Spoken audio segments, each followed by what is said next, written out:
Hi guys, this is JB and Minot here, and these are my last pickups for the month of October 2016. And so let's go ahead and get started. Let's see, we'll start with my PS Vita games. Super Dimension Neptune, Sega vs. Hard Girls. I understand this is an RPG. I like this series, but I haven't played this one yet, so I really can't give a critique. I guess this one's got a talking bicycle or something like that. Okay, I ordered this online from Amazon.com because they only released it physically in the UK. Lumo. This is a puzzler game, it's got a isometric point of view, and what you have to do is you have to go from room to room, and you have to solve different puzzles to get to each room, and it's kind of a basic puzzler type game. The controls are kind of spotty to me, and I don't know if they got a physical version for the PS4. Maybe it was more meant for the PS4, because it's kind of hard to see what's going on for the PS Vita. Other than that, it's a good solid puzzle game. Okay, Yamawari Night Alone. This is a puzzle game, but it also features another game called Firefly Diary, which I've already got the physical copy for from overseas. But Yamawari Night Alone, you're basically this little girl who in the middle of the night has to get up and find her dog and her sister, and she uses this flashlight to find clues and to avoid enemies and avoid evil spirits, I guess. Haven't played it yet, but I heard it's pretty good. So I wish they'd release more of these games here. There's a lot of games from the PSN that they won't release physically. Okay, this is interesting. Exist Archive.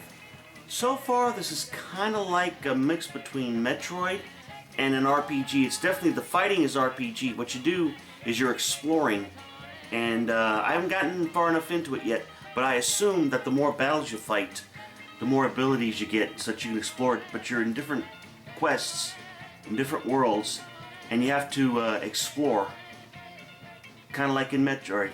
And only the battles aren't real-time battles, they're RPG battles. And it's pretty interesting so far. I like the explorer element. We'll see if it gets any better as it goes along. We'll see. This game has kind of hooked me a little bit. I didn't expect it to. World of Final Fantasy.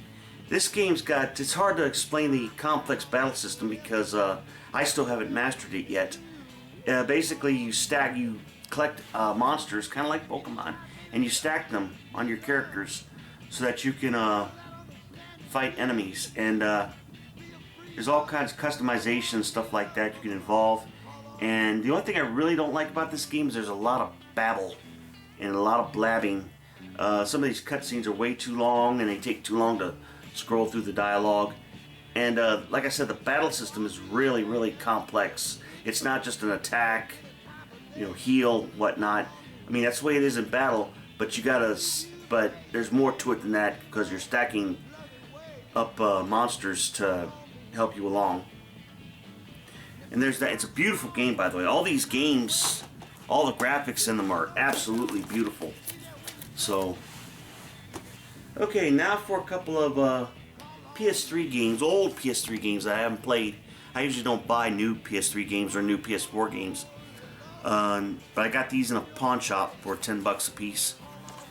South Park, The Stick of Truth. And that's an RPG, and it's gotten very good reviews. They're coming out with a sequel pretty soon. Borderlands, which is an RPS, role-playing shooter. And there's that. Okay, now for some PS4 games that I bought on the cheap. There's Destiny, from the same people who made Halo. There's Assault Suit Lanos, which I heard from one of these Hidden Gems video.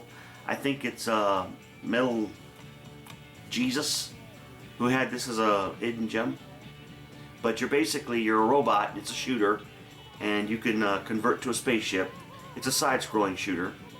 And it was real cheap. It was 19 bucks. And I believe it's always been cheap. I bought it brand new for 20 bucks.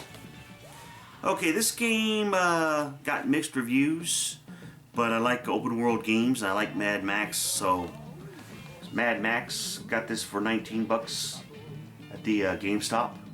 I think, no, actually I got this one for less. But there's that. And this game I got for 15 bucks at a pawn shop. Digimon Story Cyber Sleuth. This is kind of like a Pokemon clone, only it's getting good reviews. I guess it's really, really addictive.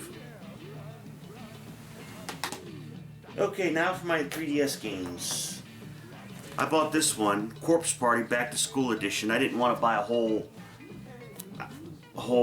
edition like this. I usually don't collect crap like that.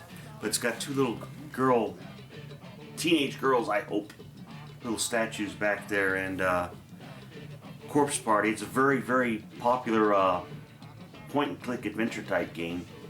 They're supposedly really gory and really scary. And there's that. Like I said, I would love to have bought a regular edition, but they don't sell those here for some reason. Okay, now Azure Striker Gunvolt Striker Pack.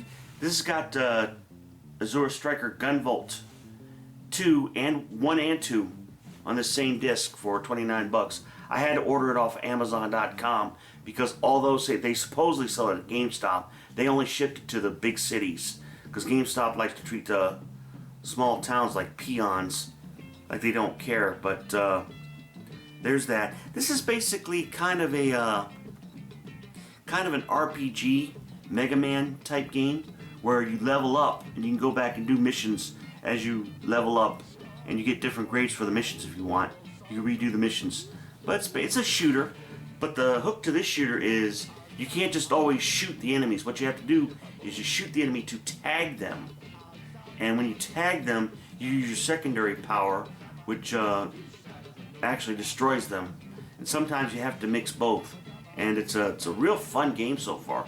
Beautiful music, beautiful graphics. But like it says, 2 games in one for 30 bucks. You can't go wrong if you're a Mega Man.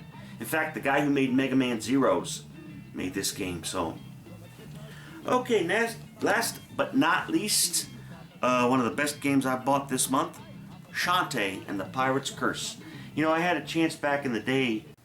I could have bought Shantae for the Game Boy Color. Now it's worth over hundreds of dollars for some reason. But this is basically a cute Metroidvania type game where you have to explore different places, and you have to get different powers to go back and re-explore to get all the goodies. And it's an excellent, excellent game. If you like platformers, if you like Metroid, if you like Castlevania, you can't go wrong with this game. Don't let the cute graphics fool you. It's got excellent music. Don't let the graphics fool you. It will kick your ass if you're not careful. It's an excellent, excellent game, and they're coming out with a bunch of them this year. I think they got one for the Vita coming out. I think Limited Run Games is going to release some games, some more Shantae games, and we'll see. It's a great franchise, great game. Okay, guys, those are the last of my pickups for the month of October. I hope you all have a happy Halloween, and if I don't talk to you again before November 8th, get out and vote. There are millions of you who are qualified. If you don't vote, don't complain. I believe that voting is a gift from our forefathers as given by God.